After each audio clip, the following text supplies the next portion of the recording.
America's promise of opportunity is fading for millions, as an invisible wall of wealth divides the nation. The richest 10% now control over 2/3 of all household wealth, while the bottom half, over 165 million people, hold just 2.4%. This isn't just a gap, it's a chasm that shapes every part of life, from education to healthcare, to the freedom to move.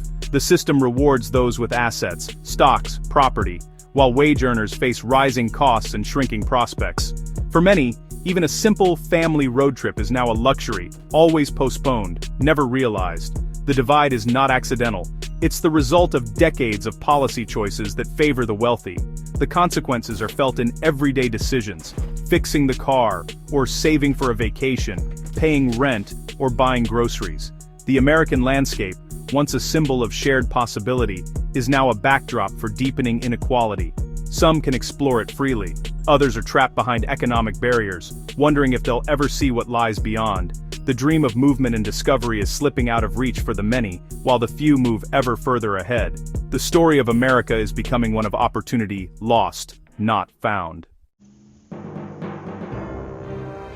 The freedom to move, once central to the American dream, is now a privilege for the wealthy. For millions, the cost of moving, even within the same city, is out of reach. Families are anchored to their zip codes, unable to relocate for better jobs or safer neighborhoods. The family vacation, once a middle-class tradition, is now a fantasy for many. Children grow up never seeing the country beyond their hometown. This isn't just about missing out on fun, it's about missing out on the experiences that shape identity and opportunity. Take a single mother in Chicago, working 2 jobs, her rent eats up half her income. Moving for a better life is impossible. She's grounded not by lack of ambition, but by lack of capital. This immobility traps families in cycles of poverty and limits their children's horizons.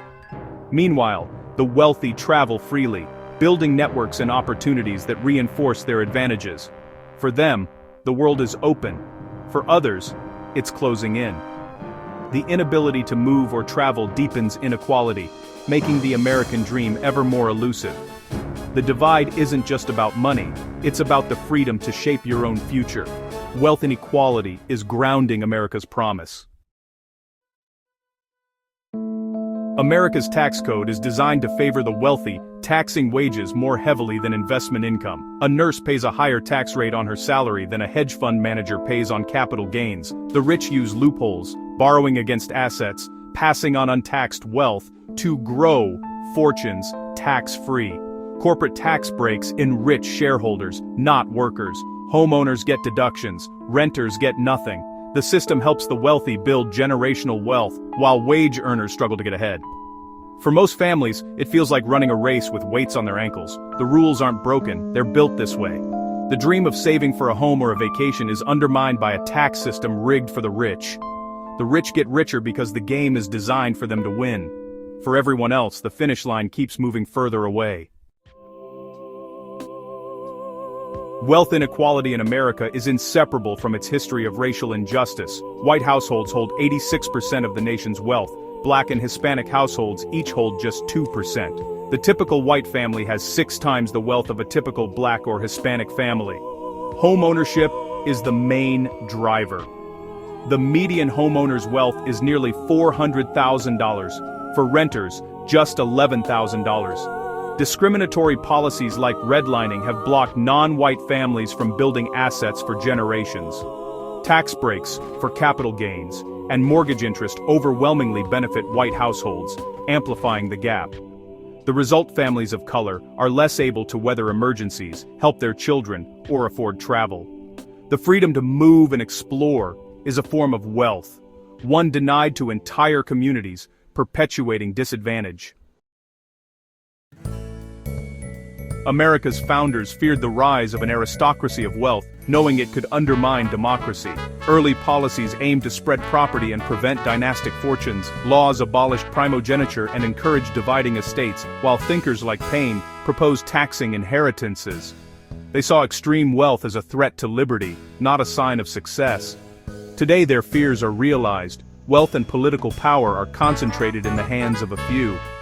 Billionaires shape policy, and the principle of one person, one vote is overshadowed by $1, one vote.